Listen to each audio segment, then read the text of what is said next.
O tema da nossa aula de hoje é desemprego.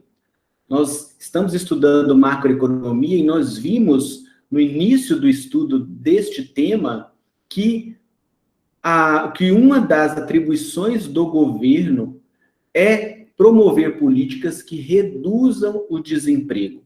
Então, assim como inflação, setor externo, as políticas econômicas vão cuidar também desta área da economia, que é o desemprego.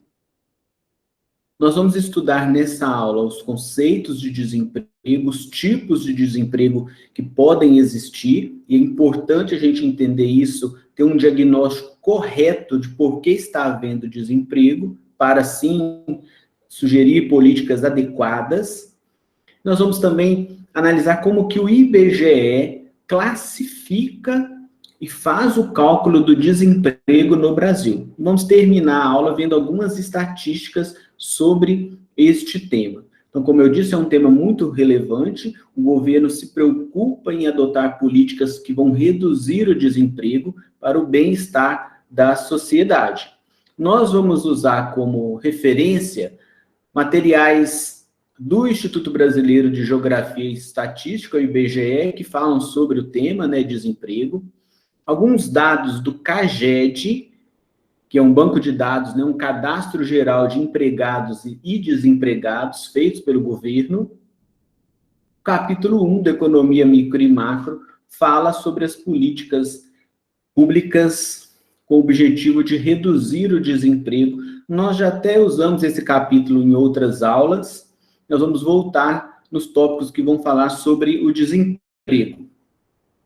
Definição de desemprego. Não é nada que a gente nunca tenha ouvido, eu acredito, né? Desemprego refere-se às pessoas que têm idade para trabalhar, ou seja, aquelas que têm mais de 14 anos, que não estão trabalhando. Mas essas pessoas estão disponíveis a ocupar uma vaga de trabalho e estão buscando emprego. Isso é muito importante. Não basta não estar trabalhando. Tem que não estar trabalhando e procurando emprego. A pessoa tem que estar disposta a ocupar uma vaga de trabalho, caso ela surja para ela. Isso é muito importante. Nós vamos ver nas classificações, nos próximos slides, diferenças bem características dos conceitos de desemprego. E uma diferença importante é: o indivíduo tem que estar procurando emprego. Quando o IBGE, que é o órgão responsável pelo cálculo do desemprego oficial no Brasil, faz as pesquisas, os técnicos do IBGE estão ali pesquisando, a pergunta é se o indivíduo está procurando emprego, se ele estaria disposto a trabalhar. A gente ouve muito falar sobre o desemprego nos noticiários, estudos sobre esse tema, porque desemprego elevado em um país causa diversos problemas. Problemas sociais, emocionais, interferir na qualidade de vida das famílias. Os principais problemas causados pelo desemprego, o primeiro imediato, é a diminuição da renda. As famílias recebem renda proveniente da troca dos fatores de produção, do trabalho. Então, o indivíduo oferece trabalho, recebe renda, com essa renda vai no mercado consumir. Uma vez que não tem trabalho, também não vai ter renda. Mesmo que esse indivíduo dependa de algum benefício do governo, a sua renda é comprometida quando ele não está empregado. Ele não recebe um salário. Sem renda, com o passar do tempo, a gente vai chegando a uma situação de aumento de pobreza, já que a pessoa não tem como se sustentar. Ela passa a viver tendo uma qualidade de vida muito baixa. Então, a gente já vai vendo o cenário sendo construído, vocês já vão imaginando quão ruim é para um país uma situação de desemprego, em que uma grande porcentagem da sociedade está procurando emprego e não encontra vagas de trabalho. Então, diminui a renda, diminui a qualidade de vida, então um problema financeiro, um problema econômico.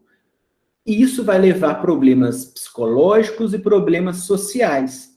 O indivíduo vai perder a autoestima, já não vai ter aquela disposição, aquela alegria de sair, encontrar com as pessoas, sem condições de um bom relacionamento na família, muitas vezes, e a pessoa pode ir se cobrando, se culpando também por não conseguir o emprego, e vai diminuindo a autoestima de um desempregado. Isso vai levar a uma insatisfação, que pode levar a uma revolta, a uma depressão, uma frustração e até alterações no humor. Isso vai causando no meio familiar, entre os amigos, diversos conflitos. Um dos grandes causadores de divórcios, né, e as estatísticas mostram isso, são problemas financeiros, que podem surgir quando um dos membros da família perde o emprego. Ele pode ali ter uma reserva de valor que vai sendo consumido, e depois a dificuldade de encontrar uma nova vaga de trabalho é muito grande, isso vai causando uma série de problemas econômicos e sociais. Então, por esses fatores que nós elencamos aqui, já há justificativa suficiente do país como um todo se preocupar com esse tema. Ainda mais que quanto mais pessoas trabalhando, significa mais riqueza sendo gerada para o país, vai contribuindo para o aumento do PIB. Em uma situação de desemprego, o PIB vai cair também, uma vez que não está sendo gerado riqueza por conta do trabalho.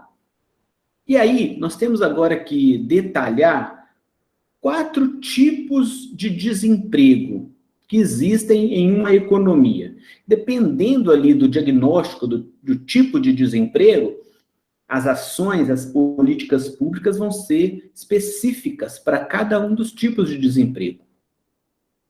Vamos ver as características de cada um desses tipos de desemprego e depois comentar sobre alternativas, né, o que se poderia fazer para solucionar este problema. O primeiro tipo de desemprego que eu queria destacar aqui com vocês é o chamado desemprego friccional. Esse tipo de desemprego, ele também é chamado de desemprego temporário. É aquela situação em que as pessoas estão mudando de trabalho.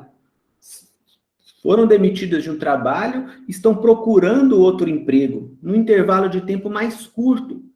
Ou mesmo situações em que a pessoa pediu demissão de um trabalho, está em busca de novas oportunidades, buscando melhorar de emprego, buscando uma renda maior e uma nova oportunidade.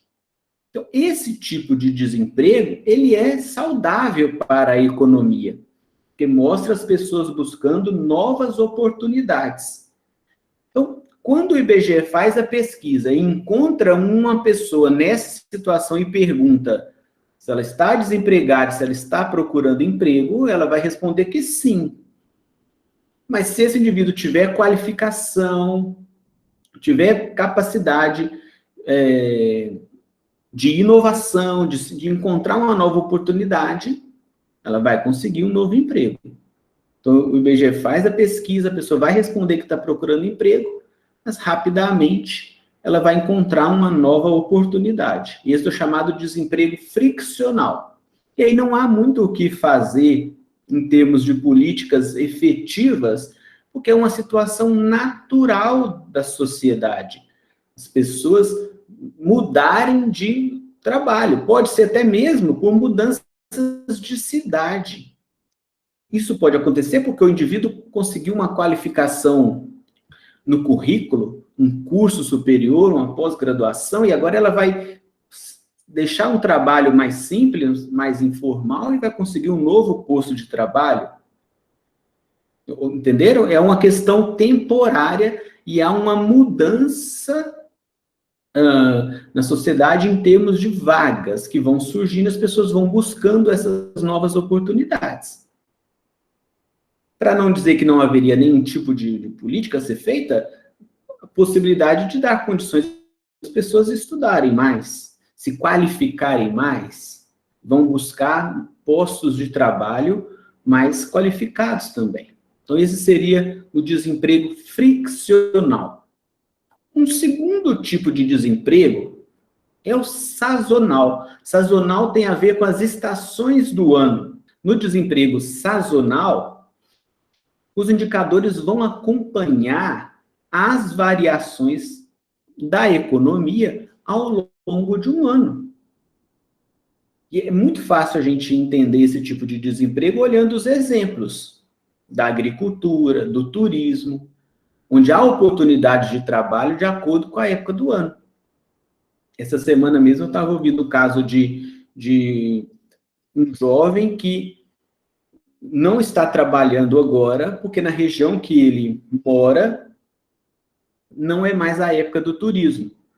É uma área mais quente, né, de litoral, e agora chegamos à época no meio do ano com um clima mais ameno. Nem vou dizer frio, porque no Brasil não faz tanto frio assim, em algumas regiões específicas até faz frio, com temperaturas mais baixas. No geral, somos um país de temperaturas mais elevadas, né? Mas mesmo assim, esse jovem estava falando que não está tendo oportunidade de trabalho na região que ele mora por causa da alta temperatura. Os turistas estão indo menos para aquela região. Então, o emprego dele depende da época do ano, não é? Nas praias, em épocas de verão, no final do ano, ali na virada do ano e o mês de janeiro, esses lugares estão sempre lotados. E muitas pessoas do interior de Minas Gerais vão para o litoral capixaba trabalhar no verão, porque ali tem mais emprego nessa época. Isso é o desemprego sazonal. Mesma coisa vai acontecer na agricultura, nos períodos de safra e entre safra. No período da colheita, vai ter muito emprego, não é? No plantio também. Então, há um deslocamento de trabalhadores entre as regiões do país, buscando essas oportunidades de trabalho na agricultura. Em alguns tipos de cultura que precisam de grande quantidade de mão de obra para realizar a colheita. Então, desemprego sazonal. E aqui também outro caso que também não tem muito o que fazer de políticas bem específicas, porque, como eu disse, depende da época do ano. O que acontece muito em economias mais complexas, que as várias regiões do país são desenvolvidas de uma maneira mais diversificada. Então, mesmo que o setor de turismo passe por algum período mais crítico, uma determinada região recebendo menos turistas, aquela cidade poderia sustentar sua economia com outros setores.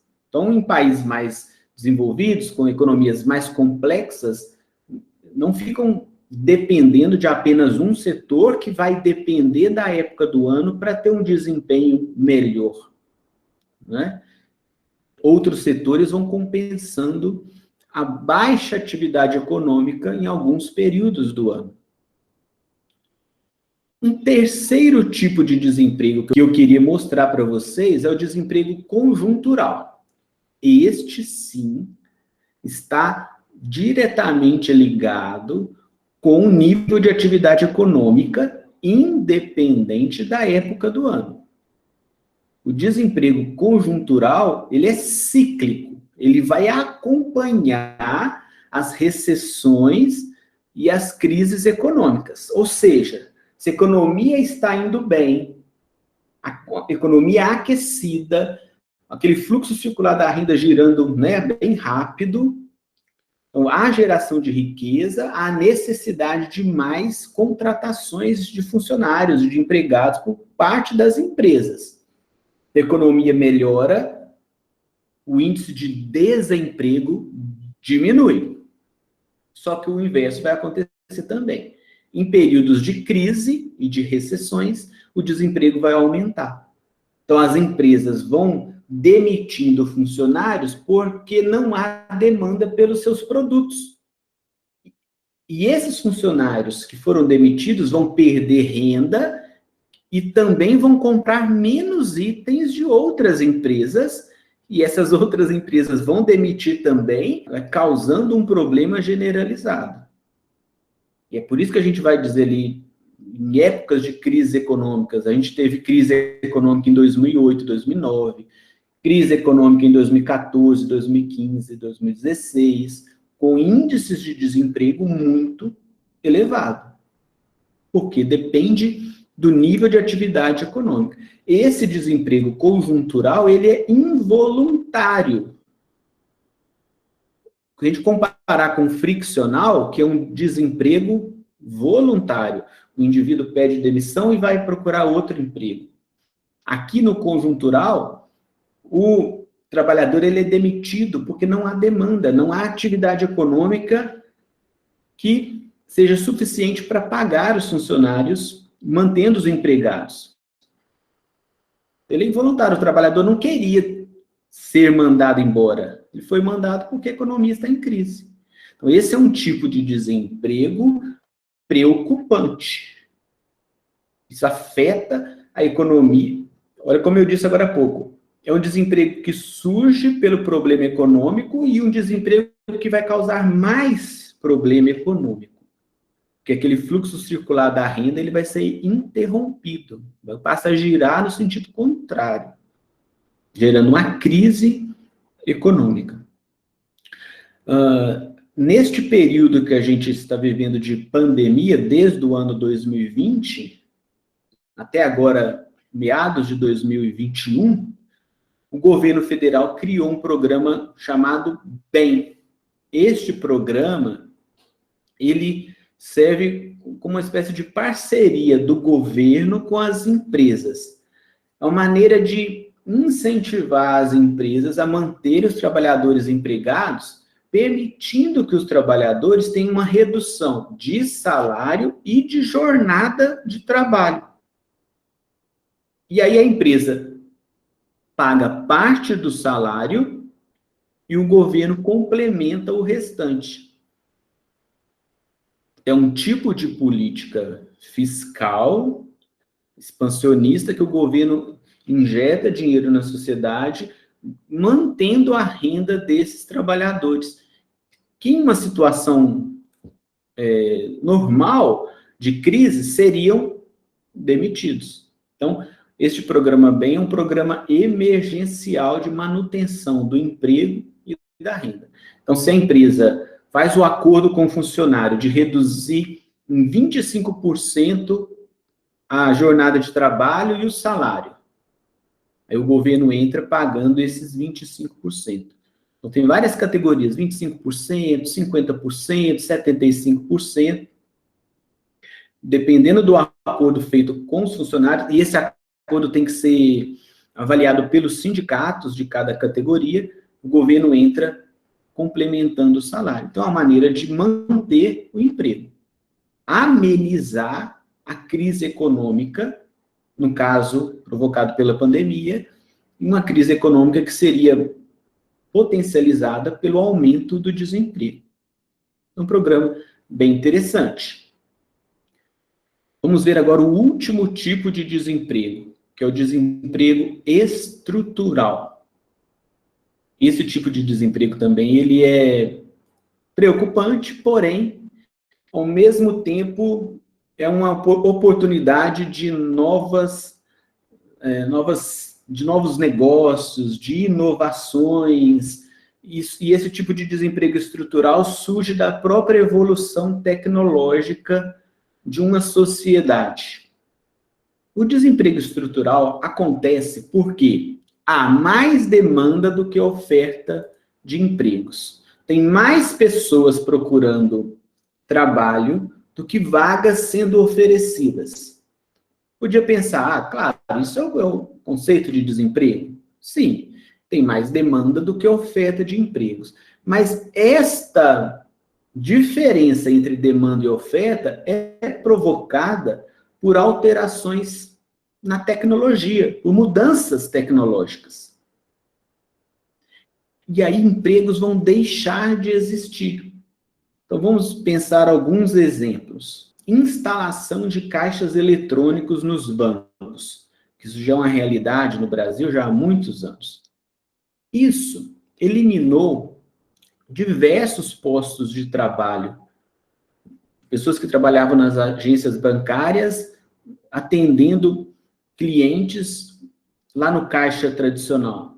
O caixa eletrônico é uma mudança tecnológica que acaba com muitos empregos nos bancos. Não precisa mais de tantas cabines de caixas tradicionais.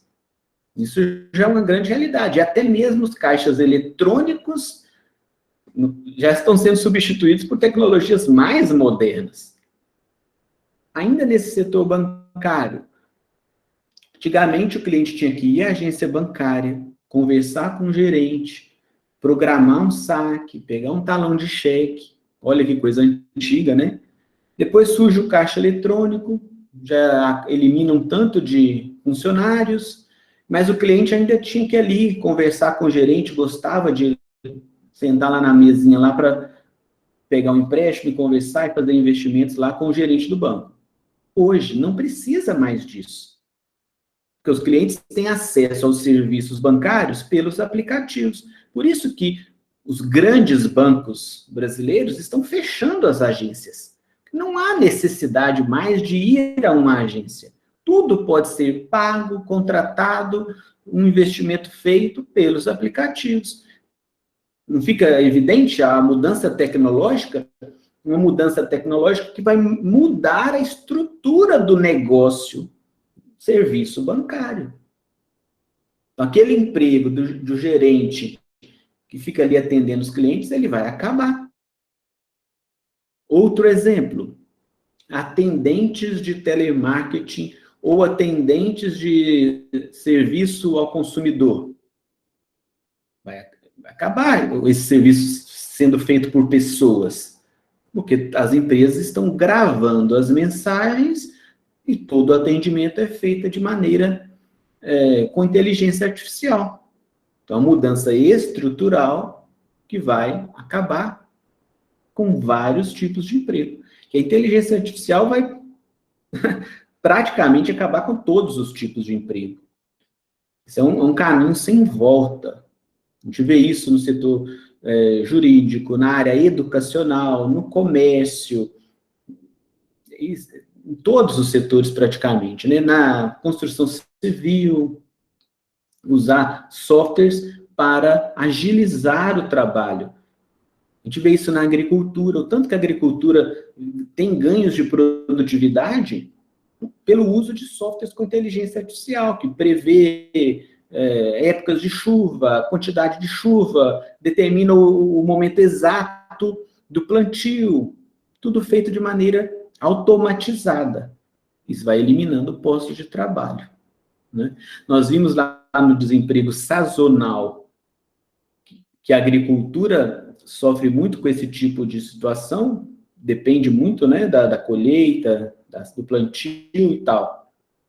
Agora, o próprio campo está passando por uma transformação estrutural nos postos de trabalho. Interessante que eu estava vendo uma reportagem que o Bradesco implementou lá inteligência artificial para atender os clientes, a Bia, né, que é a atendente virtual do Bradesco, o Bradesco fazendo uma campanha para acabar com o assédio moral dos clientes com a atendente virtual do Bradesco. Não sei se vocês acompanharam essa discussão na internet aí há umas 2, 3 semanas atrás, já até um tempo a mais, porque os clientes estavam ofendendo a atendente virtual do Bradesco. Olha o nível de ignorância, né, dos clientes. É claro, muito sem paciência, porque aquele atendimento bancário é muito demorado, mas as pessoas estão brigando agora com os robôs, né?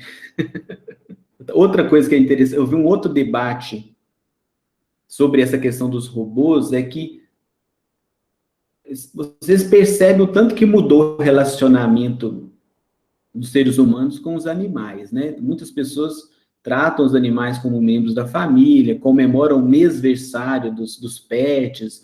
É um mercado em expansão que gera muito dinheiro. Então, a gente tem um amor pelos pets. Trata os pets como quase que membros da família, e muitos tratam como membros da família mesmo. E eu estava vendo um debate, o seguinte, quando os robôs forem uma realidade dentro das casas, como a gente vê nos filmes mesmo, a gente vai ter essa inteligência artificial presente mesmo dentro das casas, a gente já tem isso com as assistentes virtuais, né? Os eletrodomésticos vão todos ser conectados. E aí o debate dizia o seguinte: será que os seres humanos vão passar a ter esse mesmo amor que tem pelos animais, pelos robôs? Será que eles vão ter cuidado para não ofender os robôs, a brigar com os robôs?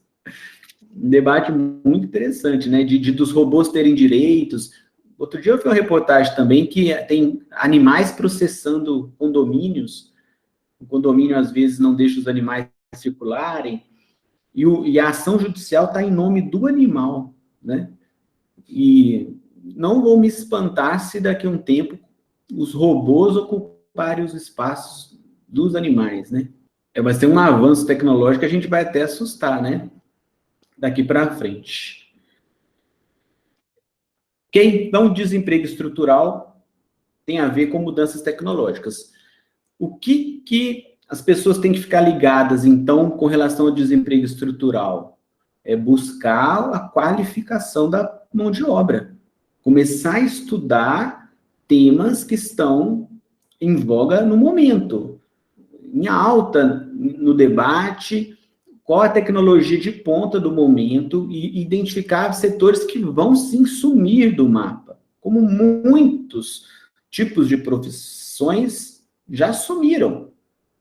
Então, buscar qualificação, estudar uma segunda língua, uma terceira língua, fazer um curso de programação, de linguagem de programação, porque é isso que vai ser demandado dos profissionais, nem diria do futuro, é do presente já, né? Acompanhar o avanço tecnológico. Buscar certificação em alguns setores da indústria, do agronegócio, para acompanhar esse mercado, né? Porque vai ter demanda, mas não vai ter oferta. Ou as empresas vão demandar, ali é de empregos, né? As empresas vão demandar profissionais qualificados e não vão encontrar. É aquela questão, não adianta mais conhecer, eu sei trabalhar com Excel. Isso é uma coisa básica. As empresas vão demandar o domínio de softwares mais avançados, softwares de gestão, né? Por causa do avanço tecnológico. Então, esse é o quarto tipo de desemprego. Vamos para frente?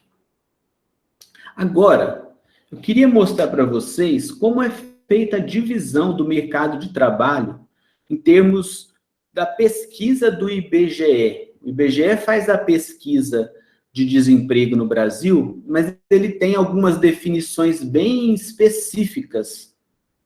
E é importante a gente entender isso para interpretar o cenário macroeconômico do país. Ao ler uma notícia, e as notícias são feitas baseadas nesses padrões que nós vamos ver, a gente ter clareza em cada conceito, não passar informação errada para frente, tá bom? Então, como é feita a divisão? Primeira coisa, a gente tem lá a população total do país. Essa população, ela é dividida em dois grupos. População abaixo da idade de trabalhar e população em idade de trabalhar. 14 anos é a referência. Acima de 14 anos, já entra ali na população em idade de trabalhar. Claro que os contratos serão específicos para essa idade, para menores de idade, né? Aí, nós temos, dentro ali da população em idade de trabalhar, mais dois grupos. As pessoas que estão fora da força de trabalho e as pessoas que estão na força de trabalho. E agora a gente vai detalhando cada um desses grupos. Exemplos de pessoas que estão fora da força de trabalho. Por exemplo, um universitário que se dedica somente para estudar. Ele teria mais que 14 anos, estaria apto para trabalhar, mas não está trabalhando. ele está fora da força de trabalho, porque ele está se dedicando só para estudar. Outro exemplo, uma dona de casa que não trabalha fora. Uma dona de casa trabalha e trabalha muito, mas para efeito de estatística, ela é considerada fora da força de trabalho tradicional. Vamos detalhar um pouco mais, vamos ir descendo nessas classificações. Vamos pensar aqui, dentro das pessoas fora da força de trabalho, a gente vai ter uma força de trabalho potencial e, do outro lado, pessoas que estão fora da força de trabalho potencial. O que é isso? Das pessoas que não estão na força de trabalho, tem aquelas que estariam dispostas a estar no mercado de trabalho e aquelas que não querem fazer parte do mercado de trabalho tradicional. Então, força de trabalho potencial. Esse jovem que está só estudando, ele pode passar para outro grupo? Pode. Ele é um potencial trabalhador. Agora, uma dona de casa, talvez já idosa, que vai continuar trabalhando só em casa, ela não vai passar para o outro lado como pessoas na força de trabalho. Ela está ali naquele grupo, não está procurando esse emprego fora, nesse sentido, né? Então, ela vai ficar fora da força de trabalho potencial. Ok? Vamos detalhando um pouco mais. Desses que estão fora da força de trabalho, mas são potenciais trabalhadores, a gente vai ter também dois grupos. Os que buscaram trabalho, mas esse trabalho não estava disponível, e aqueles que não buscaram trabalho, mas estavam disponíveis. Tem os indivíduos que buscaram trabalho, mas não tinha trabalho para eles. Tem aqueles que não buscaram trabalho e o trabalho estava disponível. Esses dois grupos estão dentro do grupo com força de trabalho em potencial. Eles poderiam estar trabalhando, alguns buscaram trabalho e não encontraram, outros não buscaram trabalho. E aí, o último passo aqui, a gente vai ter os desalentados e os não desalentados. Isso aqui é muito importante a gente entender isso aqui. Os desalentados são aqueles que já desistiram de procurar trabalho e acabam entrando numa situação de desânimo e param de buscar trabalho. Eles gostariam de trabalhar, estariam disponíveis para trabalhar e não procuram o trabalho porque acha que não vai encontrar o trabalho.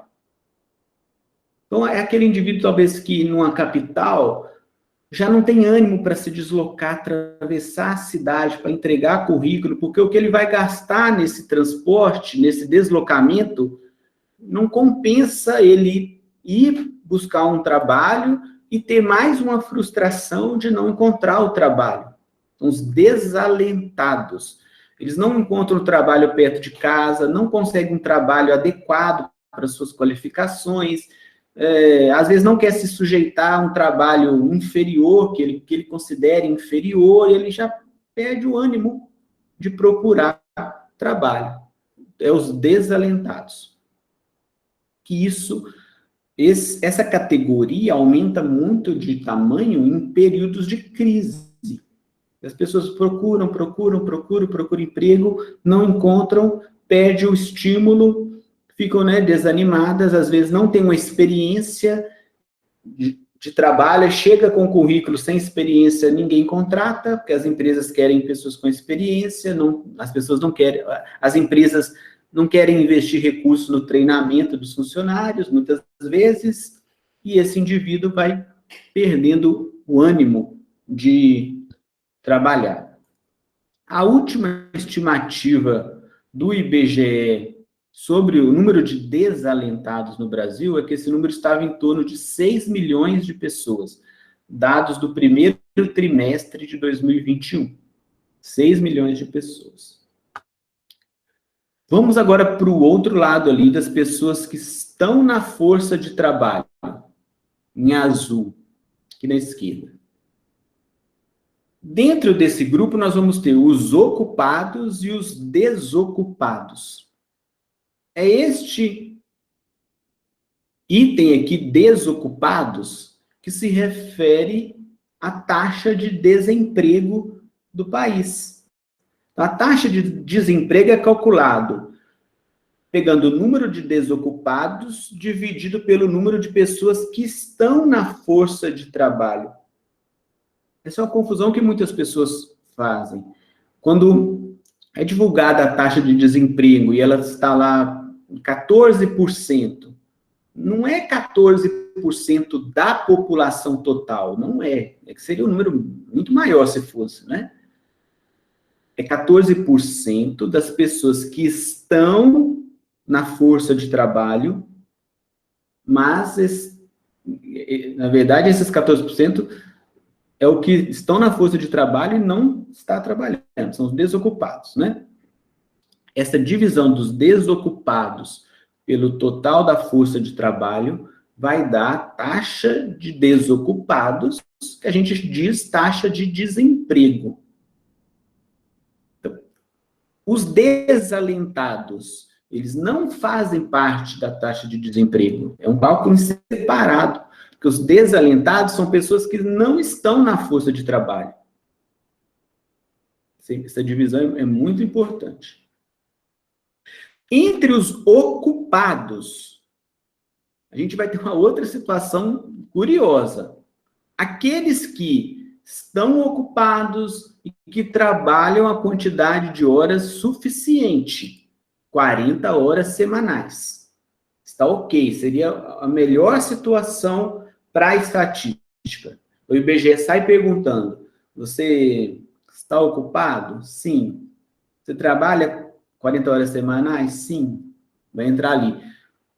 População em idade de trabalhar, que está na força de trabalho, está ocupado com horas suficientes. E a gente vai ter, entre os ocupados, aqueles que não trabalham quantidade de horas suficientes. Vai ter uma quantidade de horas insuficiente durante a semana, menos de 40 horas semanais. Que também é uma estatística preocupante, né? Indica uma subutilização da força de trabalho, dessa capacidade de produção, ela não é atingida porque as pessoas trabalham menos horas por semana. De todo esse esquema que está aí na tela para vocês, esses quadrinhos que estão aqui num vermelho mais claro, quase que em rosa aqui, mais ao centro, aqui eu estou passando o mouse, todos esses grupos aqui formam o que a gente chama de força de trabalho subutilizada. Há um potencial de trabalho, mas não é totalmente utilizado. Isso é muito ruim para o país, né? Pessoas que poderiam estar contribuindo para a produção, para a riqueza do país, não estão sendo pouco utilizadas. E essas pessoas estão nessa situação de subutilização por causa dos 4 tipos de desemprego. Algumas podem estar procurando emprego, outras podem estar paradas por causa da época do ano e o serviço dela não a exige tanto, por problemas econômicos mesmo do país, como uma crise financeira, uma crise sanitária, como nós estamos vivendo agora, enfim. Muitas podem parar de procurar emprego porque não tem qualificação, ela perdeu o emprego de maneira estrutural e entra no grupo dos desalentados. Então, esses quadrinhos em vermelho mostram isso. A estatística do IBGE mostra que 29,7% da população em idade de trabalhar estão nessa situação de subutilização. Arredondando ali 30%, né? Um número considerável, uma taxa considerada, né?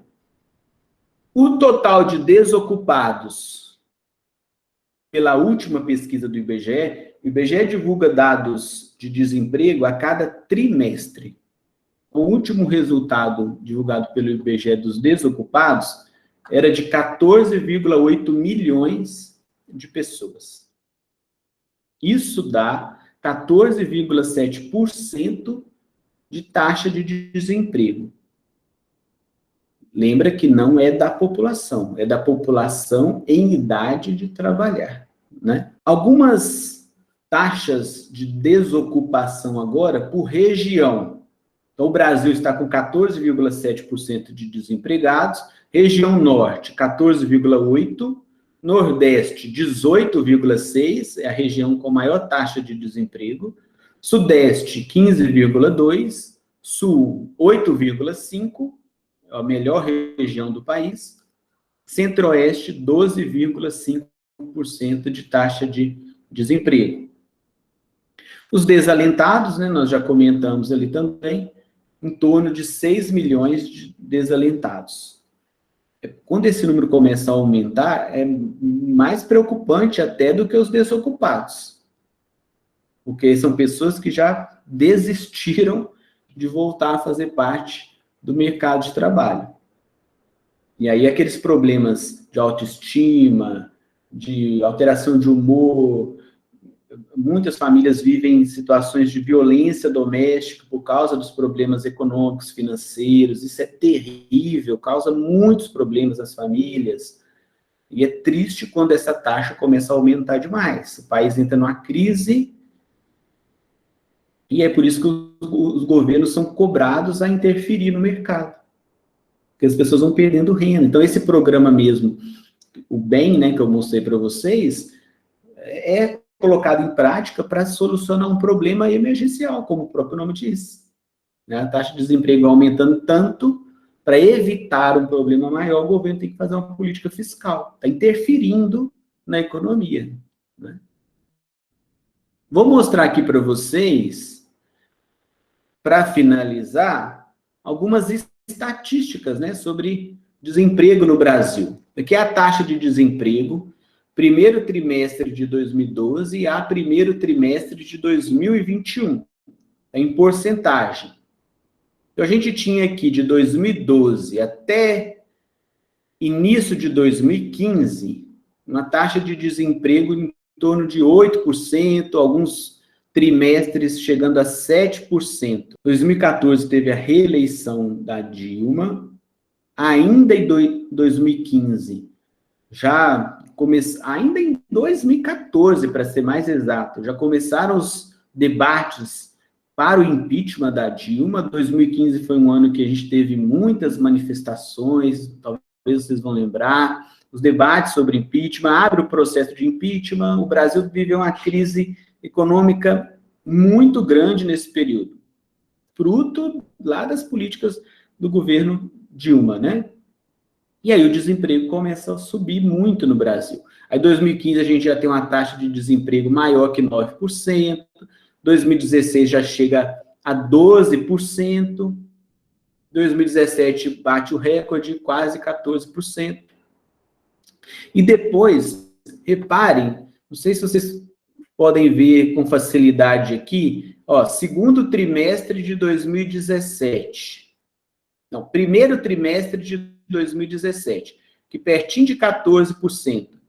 Aí, repare que as próximas 4 colunas, um grupo de 4 colunas vai dar um ano, certo? E repare como que esses grupos de 4 colunas vão caindo progressivamente até chegar aqui em 2019. Então, 2017 começa ali na coluna amarela e vou ter 4 trimestres de 2017. Depois, 2018, coluna vermelha, 4 trimestres, coluna verde, 2019. Não é nítido aqui que o desemprego está numa tendência de queda? Sempre o primeiro trimestre do ano, normalmente vai ter uma taxa de desemprego maior, porque passam as festas de fim de ano, onde há uma contratação maior por causa das festas de fim de ano, depois em janeiro aumenta a taxa de desemprego. Há mais ou menos um padrão, não é uma regra, mas a gente mais ou menos vê esse padrão. Desde 2012 a 2013, 2014, enfim. Aí vai ter 2017 em queda todo ano, 2018 em queda todo ano, 2019. O que estava acontecendo no final do governo Temer, início do governo Bolsonaro? Uma melhora bem lenta nos indicadores de desemprego. A economia estava evoluindo muito devagar, estava melhorando sim, mas num ritmo muito lento. Teve reformas importantes no governo Temer, teve a reforma da Previdência no governo Bolsonaro, teve a reforma do trabalhista lá no governo Temer, né? Tem que lembrar, da reforma da Previdência no governo Bolsonaro. A economia vinha melhorando lentamente. E aí, quando chega 2020, a economia sai do prumo, né? Por causa da pandemia. E as taxas de desemprego, então, vão bater recorde. A gente vai ter terceiro trimestre de 2020 próximo de 14%, já passando, né, de 14%, e o primeiro trimestre de 2021, desemprego de 14,74%. É o maior valor aqui da série que a gente pegou. É um recorde negativo. Esse desemprego do primeiro trimestre de 2021 é explicado pelo avanço da pandemia nessa segunda onda que o Brasil enfrentou. Então, houve a imposição de uma quarentena em várias regiões, em muitas cidades, inclusive em muitas regiões aqui de Minas Gerais, e vai afetar a economia, com certeza. A gente vê isso no reflexo dos resultados ali, no reflexo nas taxas de desemprego, 14,74%. Olha, nesse segundo slide dos gráficos, eu vou mostrar aqui para vocês a população em idade de trabalhar. A gente tem dois grupos, ou dois subgrupos aí, né? Aqueles que estão na força de trabalho, em azul, os que não estão na força de trabalho, em laranja. Esse resultado está em 1.000 pessoas, tá bom? Olha que interessante, eu queria destacar só o final aqui do gráfico, a partir de segundo trimestre de 2020. Como há um aumento aqui do laranja aqui, ou seja, um aumento do número de pessoas fora da força de trabalho, por causa da pandemia. A gente olhar o gráfico como um todo, a gente vai ver que as barras estão crescendo. Está aumentando o número de pessoas em idade de trabalhar. E mesmo a barrinha em azul vinha crescendo de 2012 até 2020. Mais pessoas participando da força de trabalho. Quando chega 2020, diminui pessoas dentro da força de trabalho, aumenta o número de pessoas fora da força de trabalho. E é por isso que vai aumentar o número de desalentados lá, por causa da pandemia. Pessoas já ficaram em casa, sem emprego, as empresas fechadas. A substituição do trabalho presencial pelo home office provocou a eliminação de muitos postos de trabalho, que as empresas começaram a perceber que não precisavam de tantas pessoas assim, começaram a usar a tecnologia para substituir mão de obra, há um aumento ali de pessoas fora da força de trabalho. Então, o desemprego no Brasil é um problema econômico atual, sim, provocado pela crise econômica dos últimos anos, agravado pela pandemia de 2020 e 2021. Se a gente separar esses dados aqui por mês, olhando um outro indicador que a gente tem disponível, que é o saldo de empregos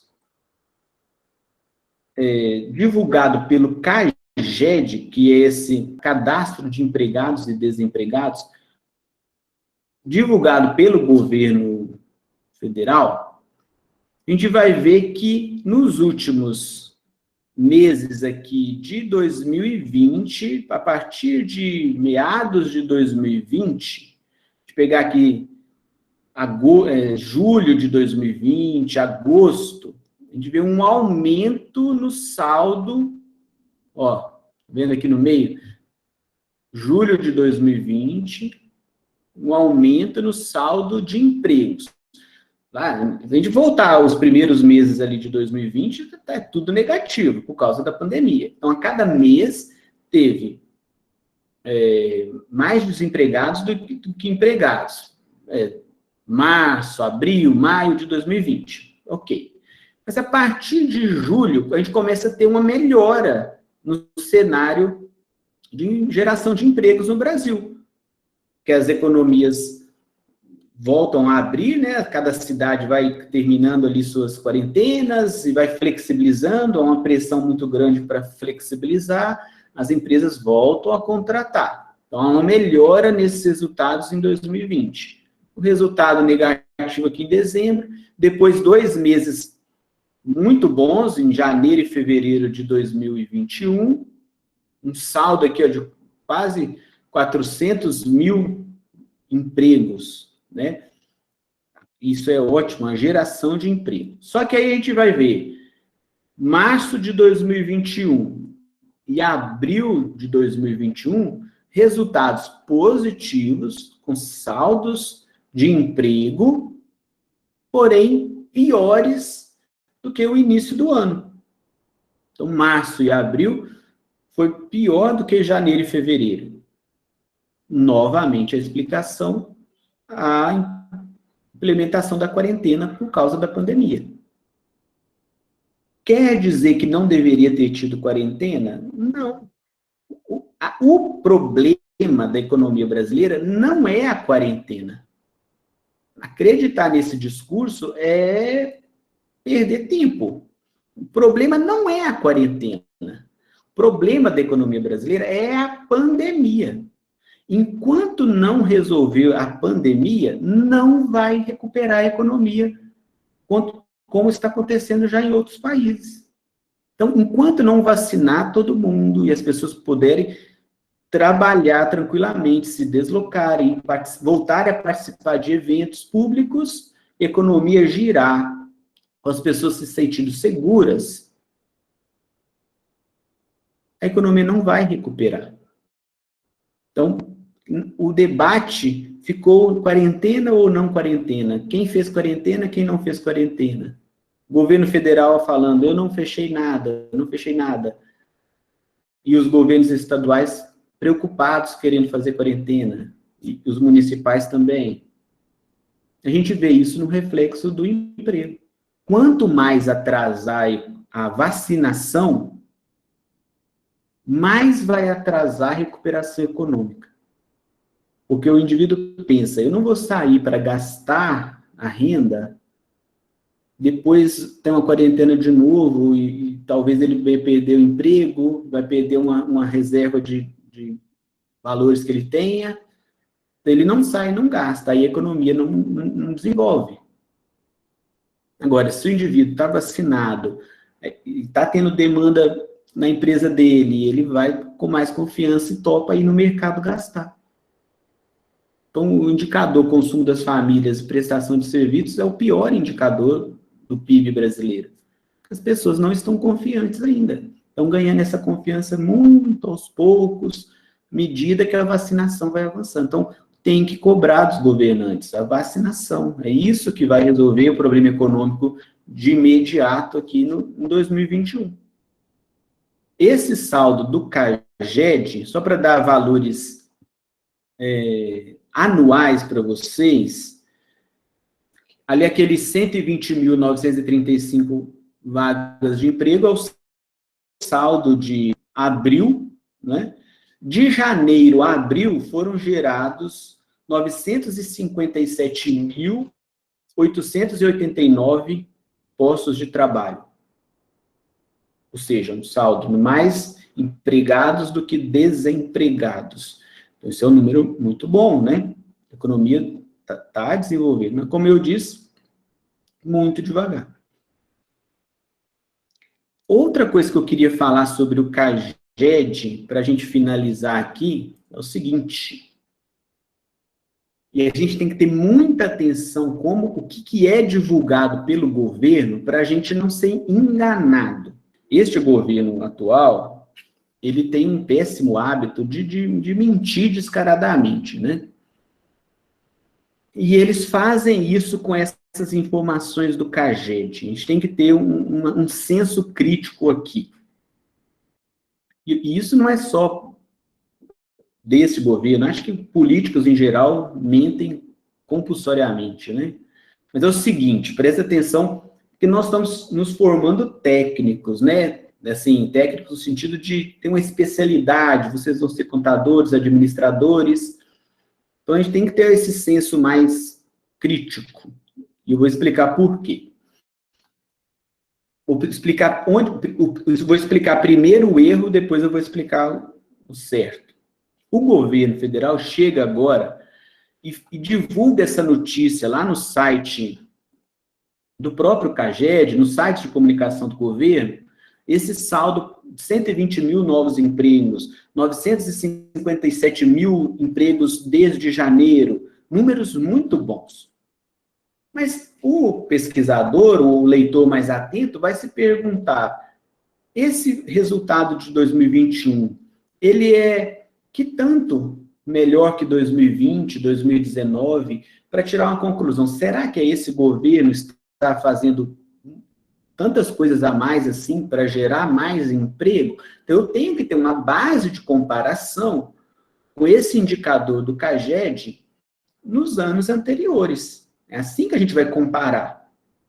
Então, o governo divulga esses dados com números muito bons, se comparados com 2017, 2018, mesmo 2019, e se comparados ainda com 2012, 2013, números muito bons.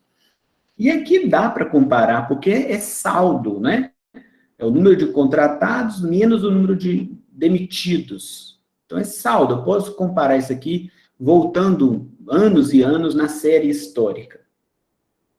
Só que aí tem um problema. A partir de 2020, janeiro de 2020, houve uma mudança na metodologia de cálculo do CAGED.